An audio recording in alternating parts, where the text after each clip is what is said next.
Halo semua, jumpa lagi di Nyambung, program podcast di YouTube dan Spotify, tempat kita bisa bicara isu-isu politik dan sosial di sekeliling kita.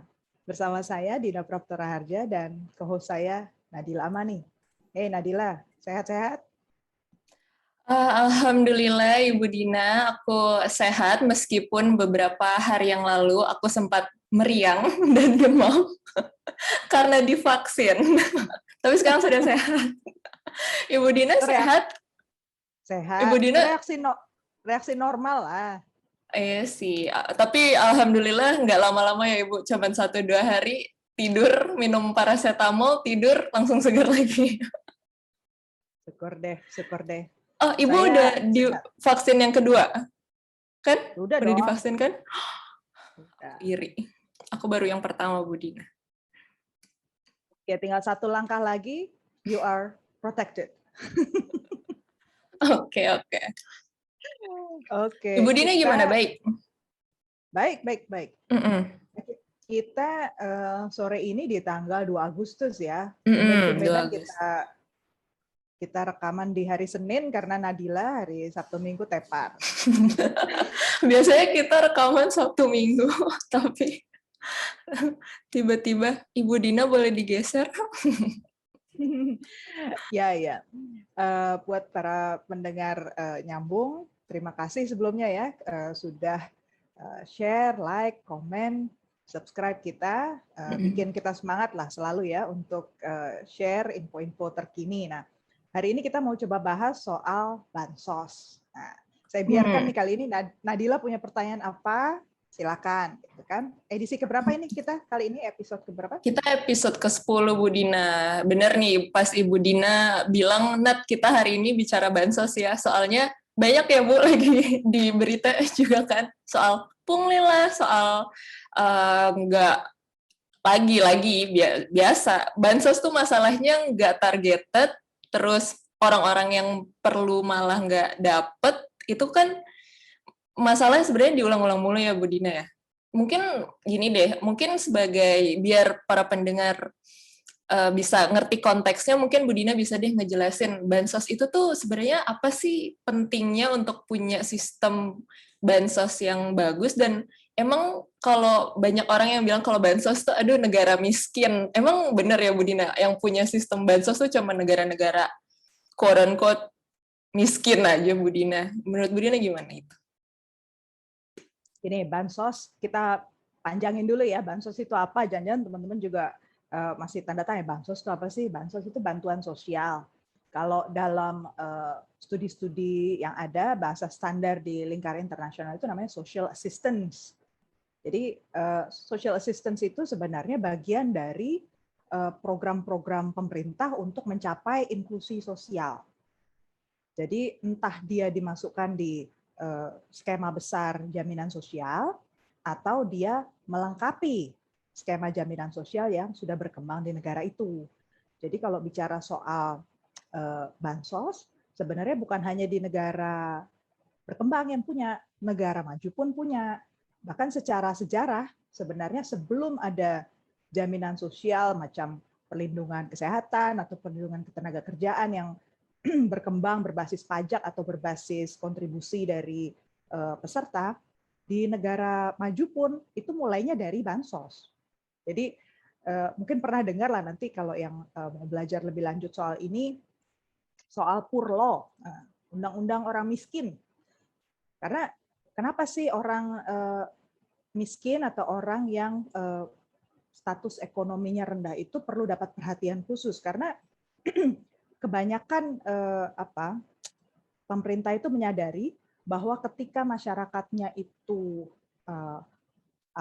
secara ekonomi itu kekurangan, maka dampaknya itu panjang sekali secara sosial, ekonomi maupun politik. Misalnya ya ada siklus lah, orang bilang siklus kemiskinan yang bisa nggak berkesudahan, turun temurun dari generasi ke generasi. Kalau di Inggris dulu ada bilang sekali orang miskin gitu ya, maaf ya saya pakai istilah miskin ya karena memang istilah secara akademis pun miskin gitu ya, poor tadi.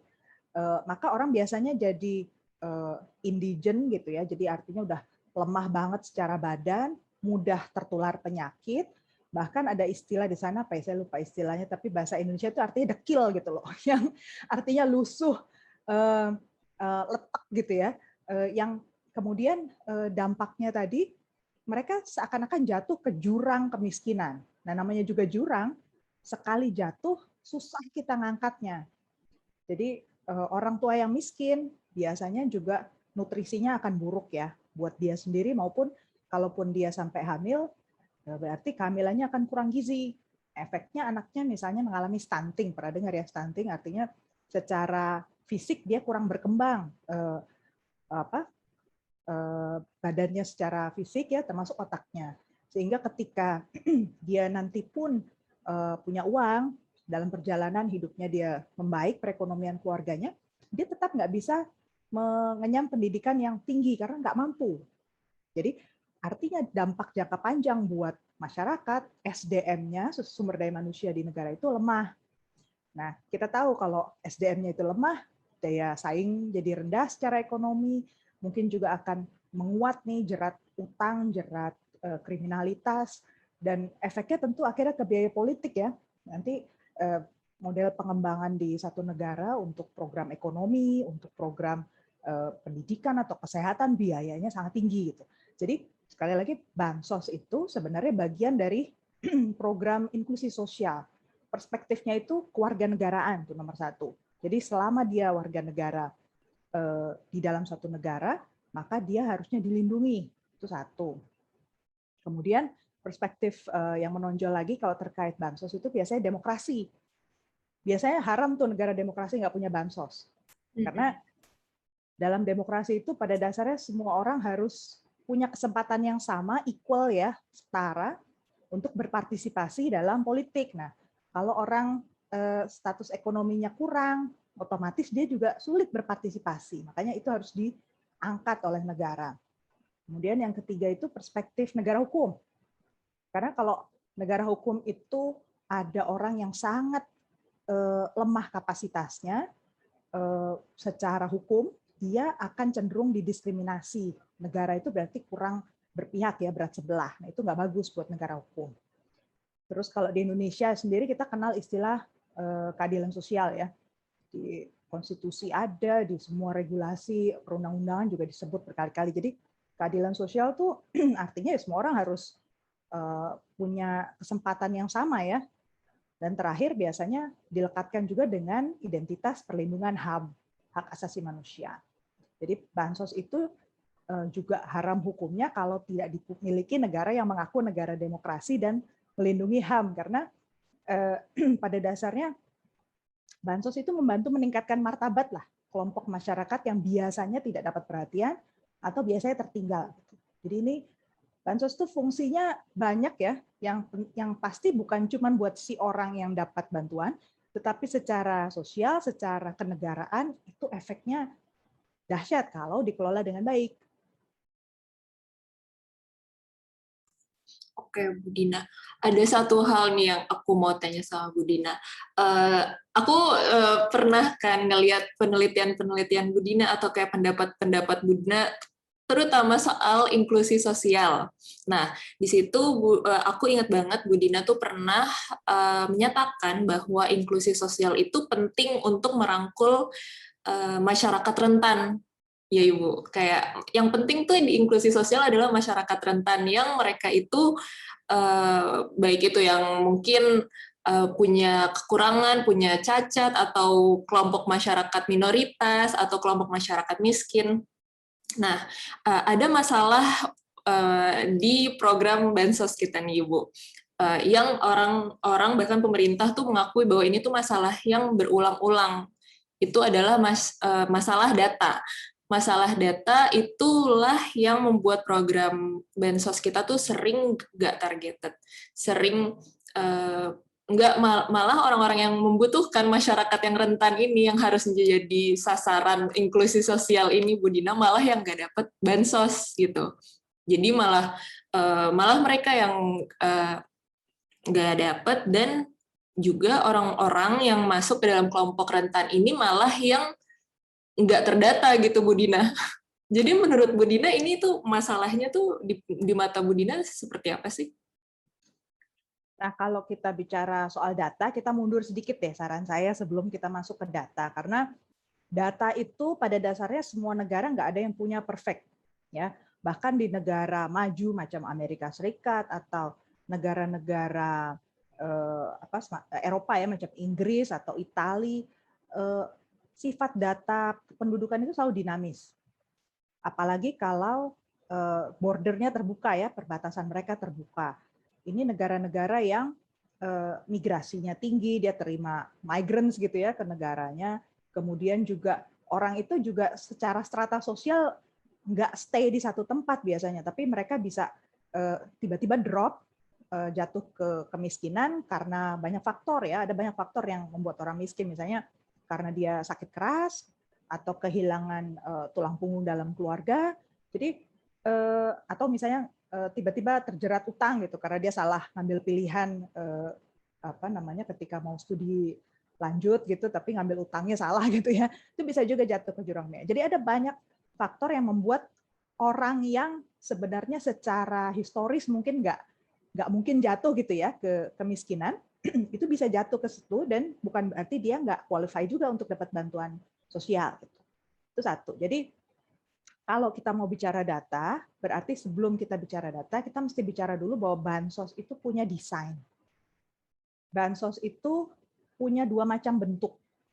Nah, ini saya pengen ngajak juga teman-teman melihat agak lebih makro ya. Jadi kita ngomongin jangan cuma sekedar kasus Indonesianya aja, tapi secara desain sebenarnya bansos itu ada dua model. Kita mau kasih cash atau kita mau kasih barang, satu ya. Dan kalau kita mau kasih cash atau barang, bisa yang sifatnya conditional transfer, artinya penerimanya itu diukur dulu kelayakannya, berarti kelompok yang disasar harus jelas targetnya siapa, dan itu tidak boleh terbantahkan gitu. Secara fisik kasat mata harus kelihatan, oh ini kelompok yang berhak gitu, harus kelihatan secara kasat mata. Itu yang disebut conditional cash transfers atau conditional in-kind transfer. Jadi bisa dua macam. Kita mau ngasihnya ini, tapi yang jelas dia harus sifatnya butuh kualifikasi khusus untuk dapat. Atau kita mau sifatnya non-conditional transfer. Bisa cash, bisa in-kind juga. Jadi artinya semua orang dalam arti kategorinya itu lebih luas boleh menerima. Karena misalnya situasi-situasi tertentu yang sifatnya shocking gitu ya, kayak misalnya tiba-tiba ada natural disaster, ada bencana alam atau ada kayak pandemi gitu. Tadi yang saya bilang atau wabah ya. Tiba-tiba sekelompok masyarakat di daerah tertentu jatuh miskin karena dia nggak mampu gitu. Ya udah, berarti walaupun dia punya rumah besar, dia punya motor, punya kendaraan yang biasanya menjadi ukuran orang berhak dapat bantuan sosial kan harus nggak punya itu semua kan. Nah, itu juga tetap berhak gitu. Jadi itu yang disebut non-conditional cash transfer. Jadi dua model itu. Nah, sekarang soal data, balik lagi ke data. Berarti kalau kita mau lebih tepat sasaran di bagian conditional transfer, datanya mesti kuat kan? Harus jelas nih siapa yang mau dikasih. Dan sebenarnya triknya di situ adalah memetakan secara sederhana ya data yang paling lengkap itu untuk kelompok penduduk yang mana yang sudah sampai di tataran entah dia individu atau household ya atau rumah tangga. Tapi yang jelas pemerintah harus punya by name by address gitu loh. Orang yang menjadi kelompok sasaran. Ini untuk menghindari ada penyelewengan ya dan memaksimalkan atau mengoptimalkan tepat sasarannya itu. Sementara kalau datanya lemah, tetapi situasinya itu memprihatinkan betul, maka data yang lemah itu bisa diperkuat dengan sistem tadi non-conditional transfer. Artinya ya lebih terbuka lagi ya sistemnya, kita memetakan yang membutuhkan, nggak perlu identifikasi yang rumit gitu untuk orang menerima. Yang penting ada kriteria orang itu tinggal di daerah terdampak bencana alam. Gitu.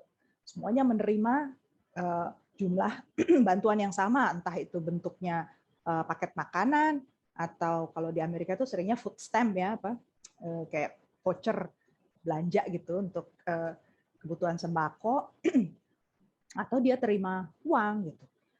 Nah, konsekuensinya memang kalau orang terima yang sifatnya targeted, yang sifatnya conditional cash transfers, itu desainnya betul-betul harus precise, harus dihitung dampaknya itu betul-betul mengubah hidup si orang itu. Jadi jumlah uang atau barang yang diterima itu betul-betul harus bermakna. Jadi bukan sekedar angka ya minimalis gitu ya, tapi angkanya itu harus berarti betul buat orang itu keluar dari kemiskinannya. Makanya biasanya di-combine ya kalau di negara maju itu untuk program yang conditional itu dia terima bantuan mencari pekerjaan misalnya plus dia terima voucher makan misalnya gitu kan, voucher beli sembako dan dia terima juga sewaan rumah misalnya gitu, dia boleh tinggal di daerah yang didedikasikan untuk kelompok-kelompok kelas bawah. Ini kayak di Amerika ya, saya kan cukup lama di sana, biasanya sistemnya gitu. Nah, sementara kalau sistemnya tadi non-conditional transfer, berarti amount-nya atau besaran bantuannya harus lebih kecil. Karena yang mau disasar kan lebih besar ya jangkauannya, terus juga nggak bisa dikontrol gitu. Bener nggak diterima betul sama orangnya? Kemungkinan salah sasaran juga mungkin disalahgunakan lebih besar. Makanya jumlah per keluarga atau per orang yang menerima itu, per unit yang menerima, juga disesuaikan lebih kecil gitu sih sebenarnya. Jadi data itu sebenarnya bukan sesuatu yang harus dianggap sebagai momok gitu ya untuk memberikan bantuan sosial, tapi desainnya dulu mesti pas.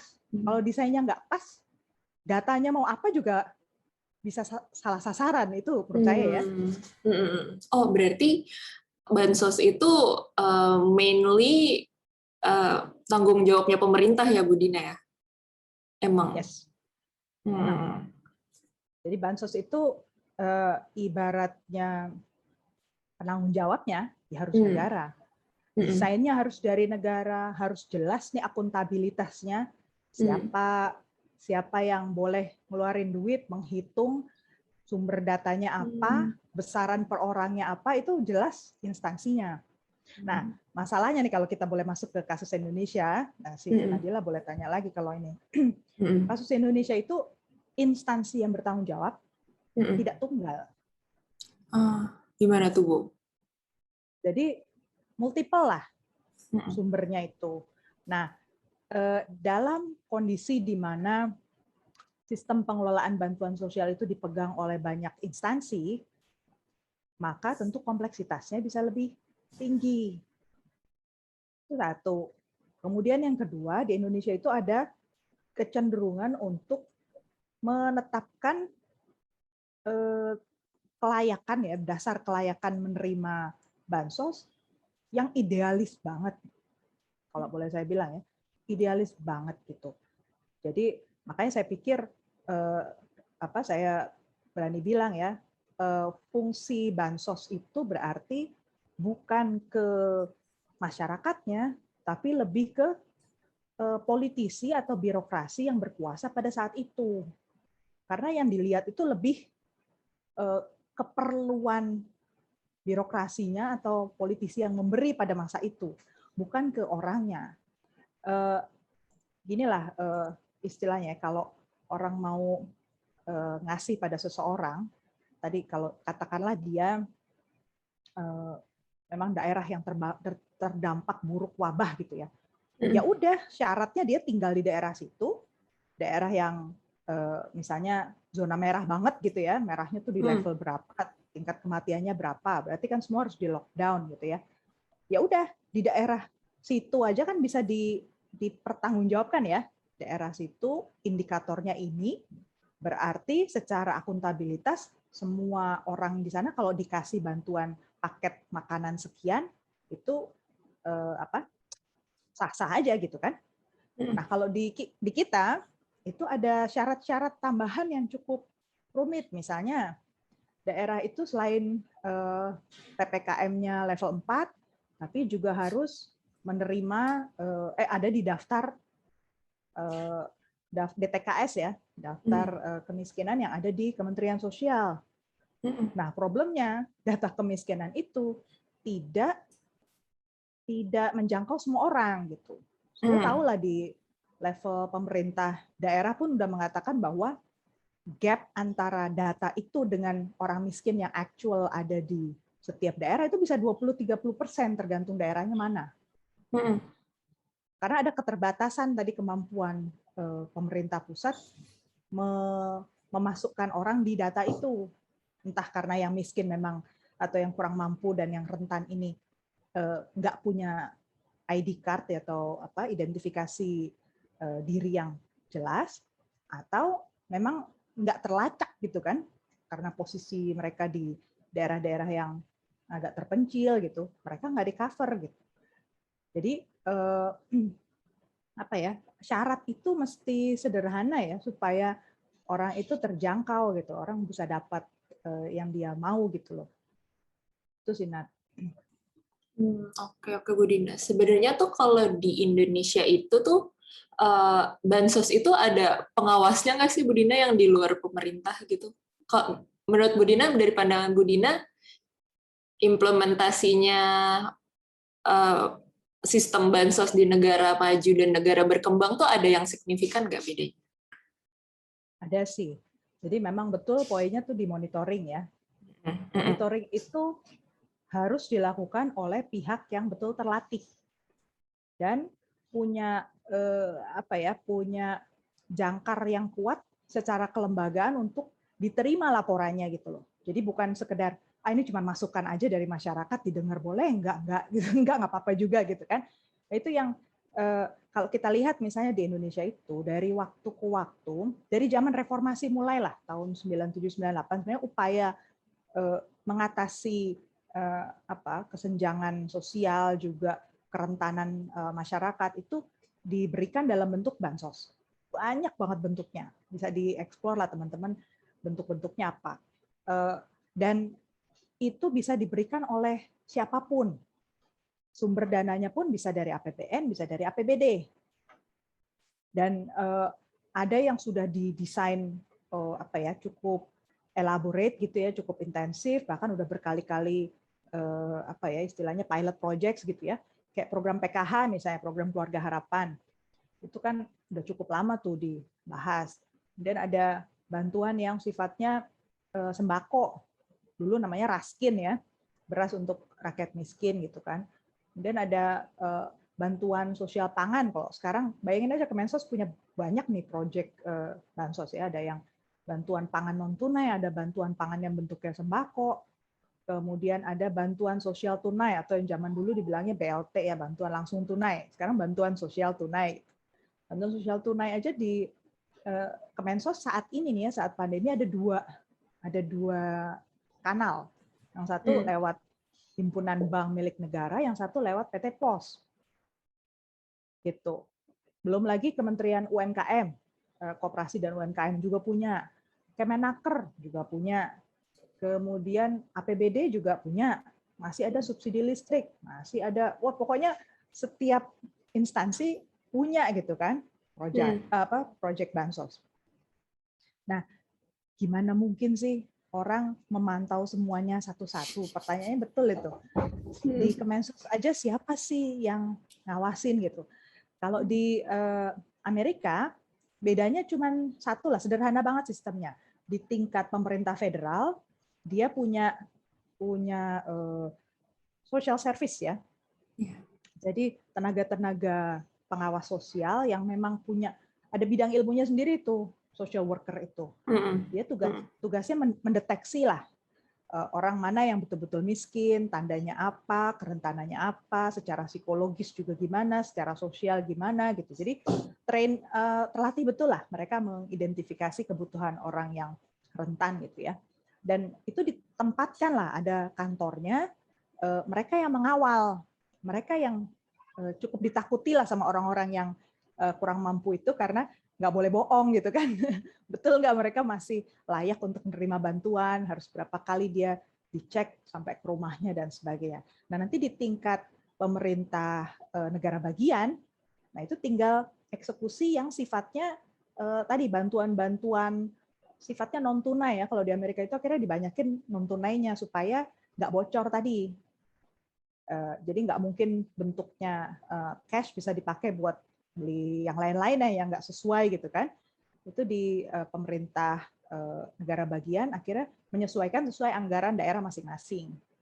Nah kalau di negara lain misalnya ya siapa ya, misalnya Thailand gitu ya. Thailand itu sistem bansosnya juga berbasis pengawasan yang ketat karena semuanya diberikan oleh pemerintah pusat.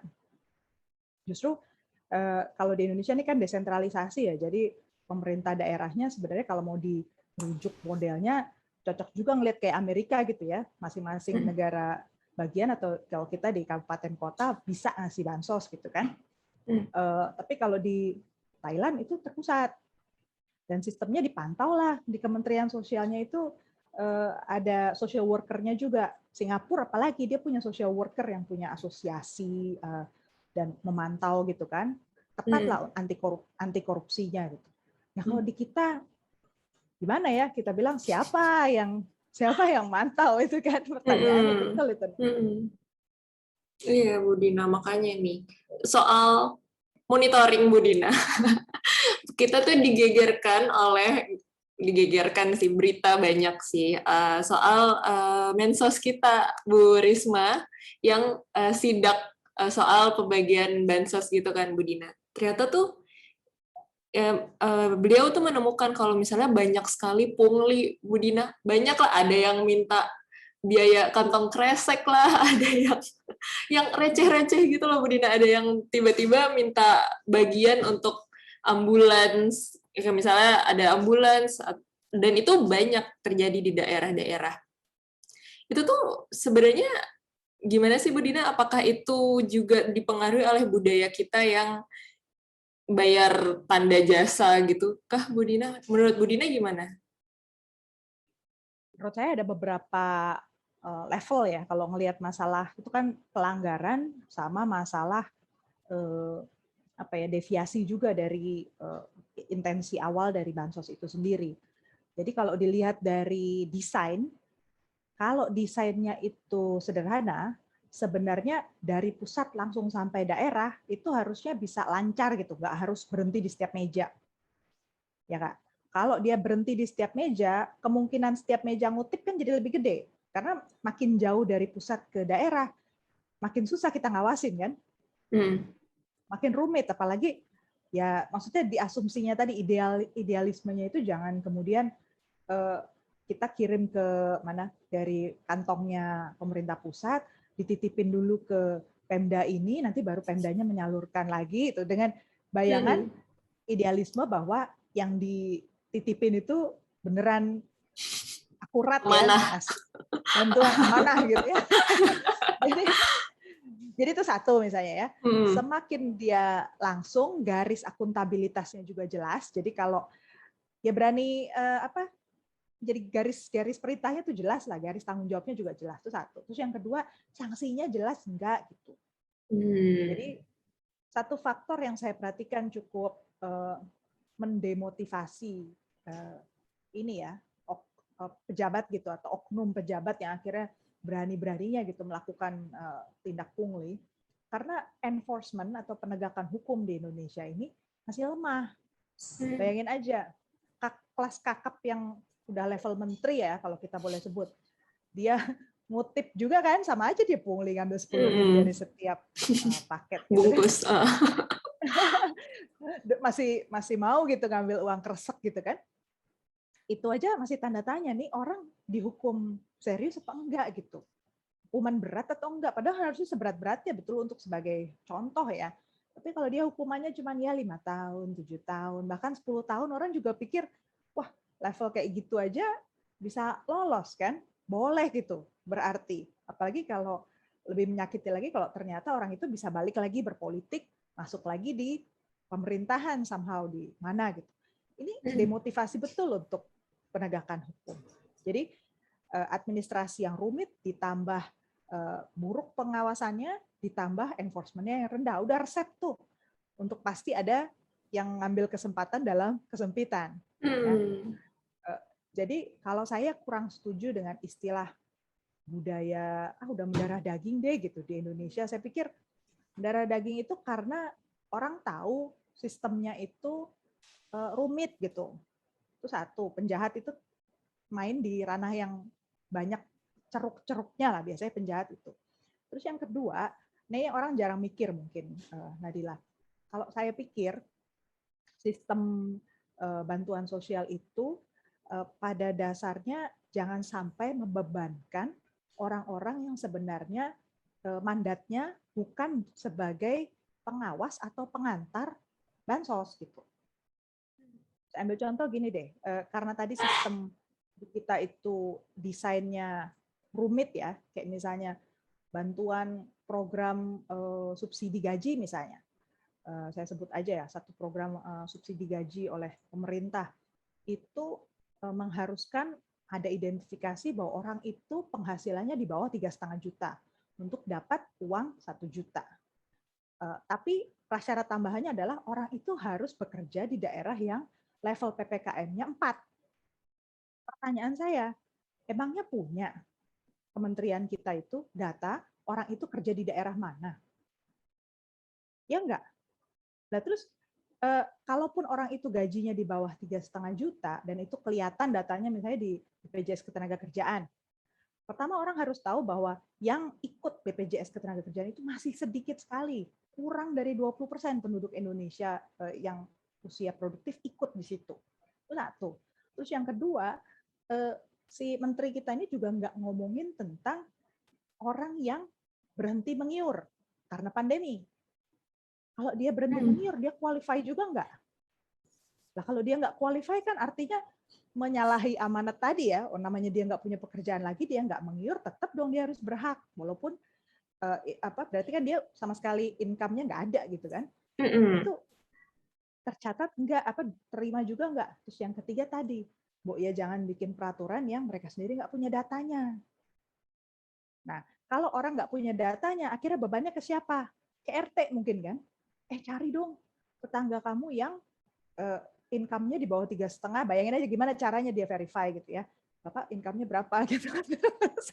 saya ini aja ya, literally mencoba membayangkan gitu ya sebagai ketua RT dikasih tugas, nih ada duit ya 1 juta per kepala keluarga, asal kamu bisa submit nama gitu kan. Dan orang itu wilayah kerjanya di daerah PPKM 4. Aduh, susah bener. Gitu kan.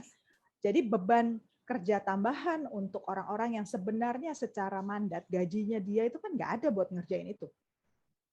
Apa dia punya waktu? Pertama dia nggak punya waktu, dia nggak punya keterampilan, nggak punya keahlian juga, nggak punya bekal buat itu. Beda sama social worker yang ada di Singapura atau di Amerika tadi yang saya ceritain ya, yang memang betul-betul equipped untuk benar-benar punya bekal untuk mendeteksi ya.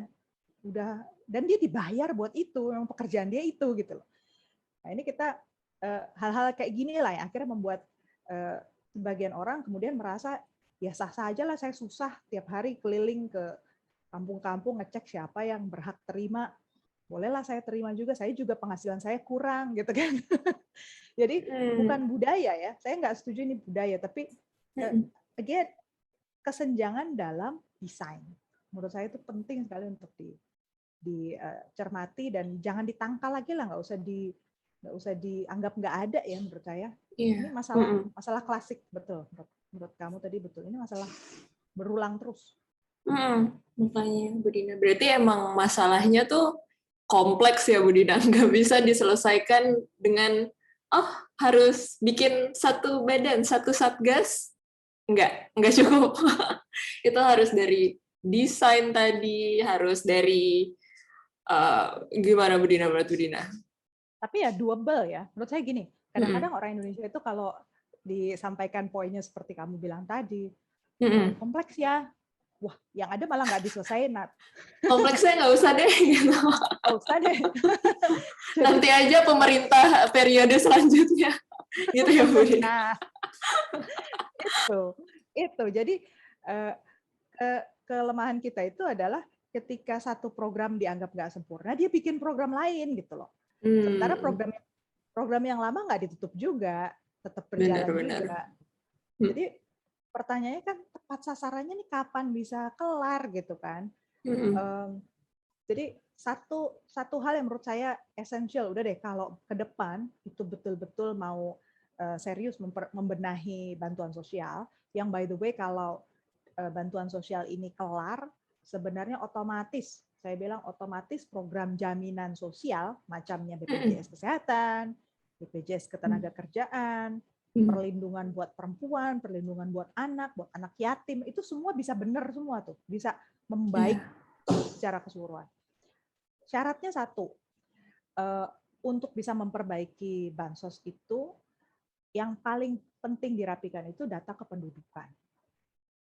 Jadi harus dipastikan bahwa data kependudukan itu lengkap, tetapi juga cukup sederhana supaya orang lain yang status ekonominya relatif sulit, punya kebutuhan khusus karena berbagai faktor ya, entah dia tinggal di daerah yang jauh, terpencil, sistem digital pemerintahan daerahnya juga belum berfungsi, kemudian mereka juga pendidikannya rendah sehingga sulit gitu ya memahami kenapa sih saya mesti repot-repot ngurus kartu kependudukan, itu semua bisa terangkat gitu. Jadi syaratnya satu, jangan bikin sistem ID, single ID ya, identitas terpusat di Indonesia itu rumit.